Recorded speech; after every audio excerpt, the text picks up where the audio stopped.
Okay, so we're going to do this lilac as a wet on wet technique.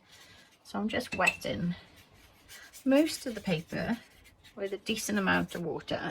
Not going to the edges, but kind of using a feathery technique to make sure the water's lying on the surface, so that when we drop the pigment, our lilac, it sits beautifully. All we're going to do is drop in very light elements to make the shape of the lilac. Be sure to change up your tonal value as you drop in, okay? You're just using the point of the brush. Get that very, very abstract lilac sprig.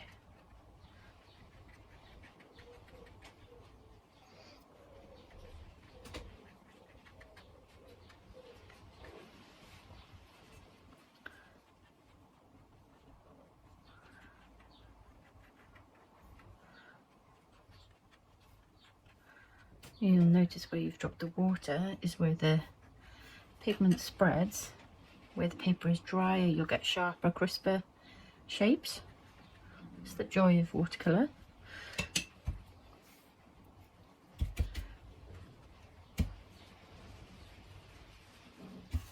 Any mistakes you make you don't like, clean dry brush, roll it on the page.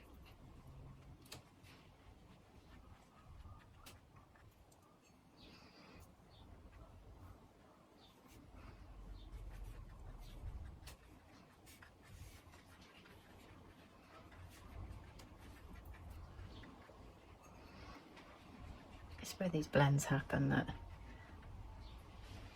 for me, you see the joy. As the paper is still wet, you're going to go back in with some deeper pigment, and that's what's going to give you the depth. Remember to vary out the shades of the purple that you're using. Some pink, some more purpley.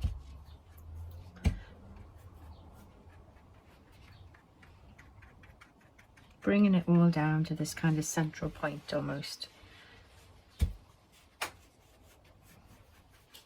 Because lilacs bunches have that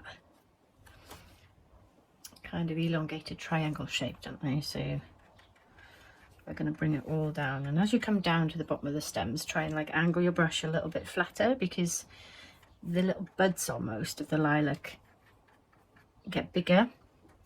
By angling your brush, say 45 degrees, you're going to get those bigger marks.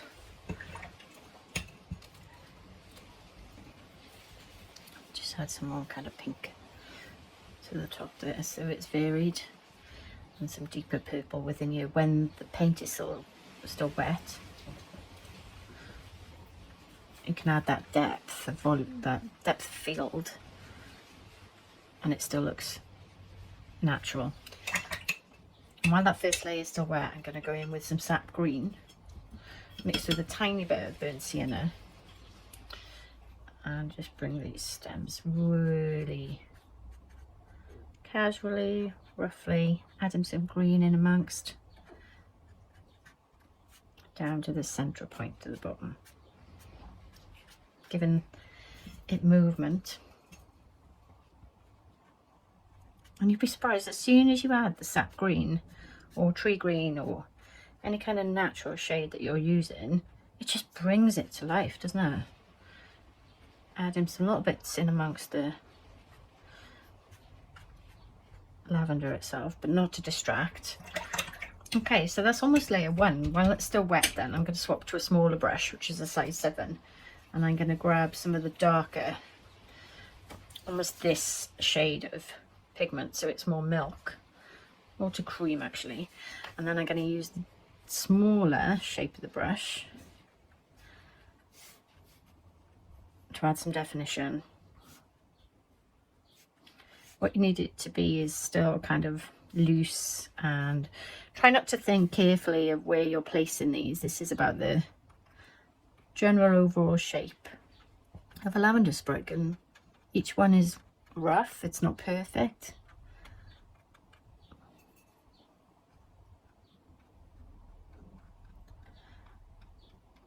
nature doesn't kind of care really.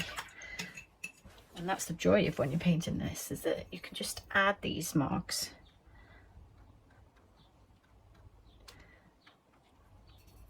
And as long as you're using that consistency of kind of cream on your darker layers, you're going to get that beautiful formation of depth.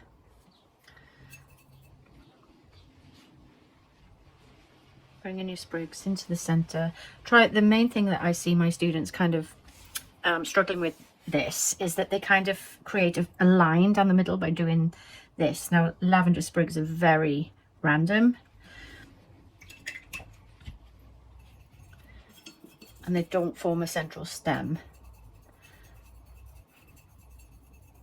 So what you need to do is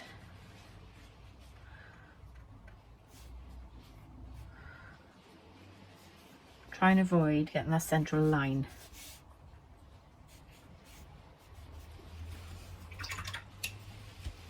I'm going to go back to my bigger brush here because I'm not keen on this little bit in the middle. I'm going to use water to bring that out.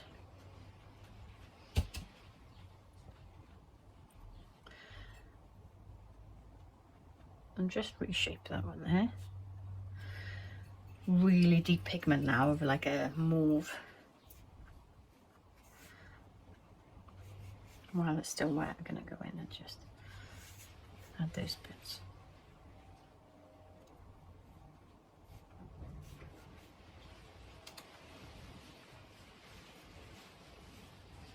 The shape of the brush almost creates the lavender for you, really. As a final step, I'm going to grab some of the purple that I've used. Lots of pigment on the brush. Hold the brush and give it a splatter some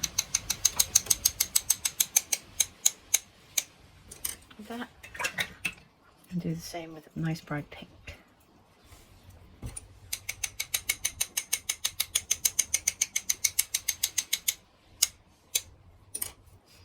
Job done. You've painted loose lavender in watercolour.